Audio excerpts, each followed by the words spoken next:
उद्धव, ये संसार स्वप्न है, सत्य तो केवल मैं हूँ। मेरा नाम है, आत्मा सत्य है, बाकी सब झूठा है। इसलिए सत्य के द्वारा सत्य को पहचानो, इसका चिंतन करो। तुम बद्रीनाथ धाम में जाकर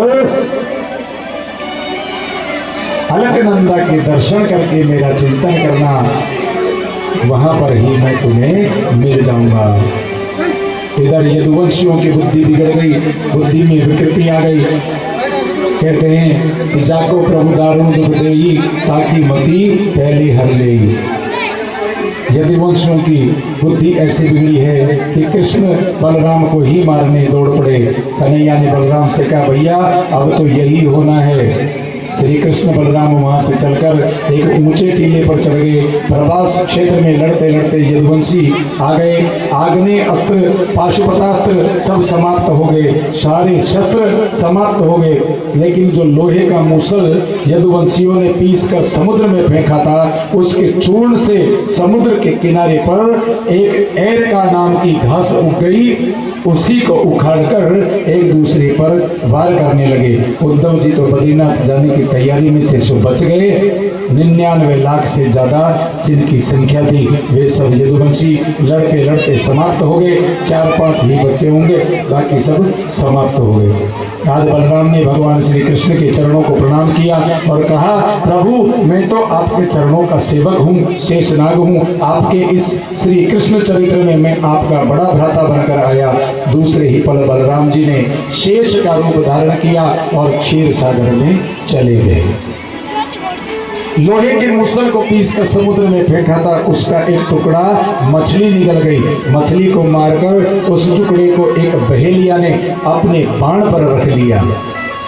मेरे प्रभु श्री कृष्ण प्रभास क्षेत्र में एक पीपल के वृक्ष के नीचे दाहिनी जंघा पर बाएं चरण को रखकर अर्ध शयन अवस्था में थे।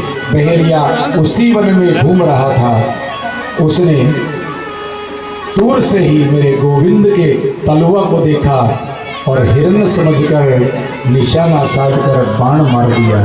जैसे ही बाण गोविंद के लगा, बहेलिया दौड़कर आया, भगवान के चरणों में गिर गया और बोला, मुझसे इतना बड़ा अपराध हो गया, मुझे दंड दीजिए, मुझे दंड मिलना चाहिए। प्रभु बोले, चिंता मत करो, मेरी इच्छा के बगैर कुछ नहीं होता। तुम्हारा कर्ज बाकी था, वो आज उतर गया, अब तुम सीधे स्वर्ग में जाओ। बोले, महाराज ऐसा कौन सा कर्ज था? याद दिलाया, पूर्व जन्म में तुम बाली थे, मैं राम था। मैंने पेड़ के पीछे छुपकर तुम्हें बाण मारा था, उससे तुम्हारा वध हुआ था। आज तुम्हारे बाण से मेरी मृत्यु होगी, इसलिए मैंने अपना पुराना ऋण उतार दिया, कर्जा उतार दिया। अर्जुन वहां पर आते हैं, प्रभु ये बाण आपके श्री चरण में किसने मार दिया? किसने ये दुष्टता की? किसने ये दुस्साहस किया? मैं उसे नहीं छोड़ूंगा। प्रभु बोले, अर्जुन तुम तो गांडीवधारी हो, परम प्रतापी हो, द्वारिका जाओ और द्वारिका में जितनी भी हमारी पत्नियां हैं उन्हें लेकर सीधे वृंदावन जाओ। ये सब कुछ दिन श्री किशोरी राधा के चरणों में वास करेगी तो इनका कल्याण हो जाएगा।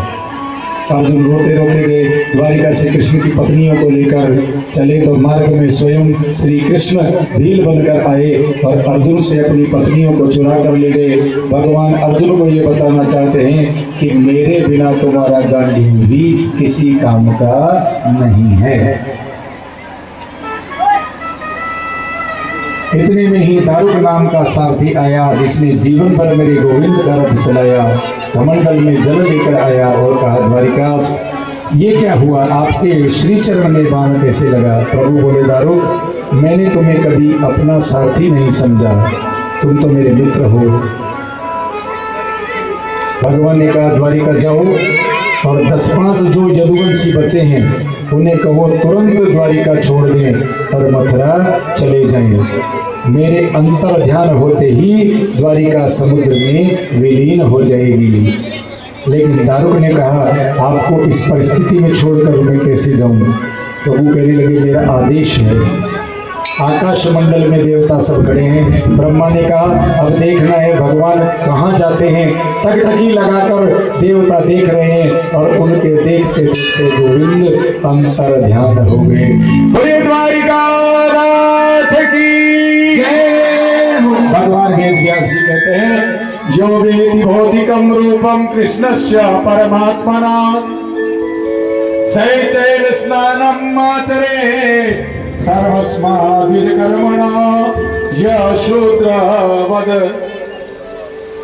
बहिष्कार्य। प्यासी कहते हैं, कृष्ण का कभी जन्म नहीं होता, मृत्यु नहीं होती है, ये तो अवतार लेते हैं और अंतर ध्यान हो जाते हैं। देवताओं को दिखे ही नहीं किधर गए हैं। श्री कृष्ण अपने तेज को लेकर मेरे गोविंद श्री भागवत में प्रवेश कर गए और अलक्षित रूप से श्री धाम वृंदावन में आज भी रहते हैं। गोलोक धाम को उनका धाम है ही, लेकिन जो प्रेमी भक्तजन हैं उन्हें प्रिया प्रीतम जू का दर्शन आज भी होता है। मेरा गोविंद वृंदावन छोड़कर कभी नहीं जाता। ये जन्म मृत्यु भगवान की थोड़ी होती है, लेकिन भगवान के अंतर ध्यान होते ही कलयुग आरंभ हो गया। सुखदेव कहते हैं, राजन, कलयुग में बड़े दुर्गुण होंगे, कोई सत्य नहीं बोलेगा। कलयुग में दुर्गुण ही दुर्गुण है, लेकिन कोई सद्गुण भी है। क्या बताया था ना, कलयुग केवल नाम आधारा, सुमेरी सुमेरी नर उतर ही पारा। सुखदेव जी महाराज परीक्षित से प्रश्न करते हैं। सुखदेव जी कहते हैं, राजन, मैंने तुम्हें भागवत की कथा सुनाई। 7 दिन पहले तुमने एक संत के गले में मरा हुआ सर्प डाल दिया और संत के तेजस्वी पुत्र ने श्राप दिया कि 7वें दिन तक्षक के डसने से तुम्हारी मृत्यु हो जाएगी। वो तक्षक आज आएगा। सभी की मृत्यु तक्षक के काटने से ही होती है। तक्षक ही तो काल है। राजन, मैं तुम्हें बता रहा था कि तक्षक तुम्हें नहीं काट सकता है, तुम्हारे शरीर को काटेगा। अब तक तुमने हमसे हजारों प्रश्न किए, मैंने जवाब दिया, परंतु एक प्रश्न अब मैं तुमसे करना चाहता हूँ। परीक्षित बोले, आप मुझसे क्या प्रश्न करोगे?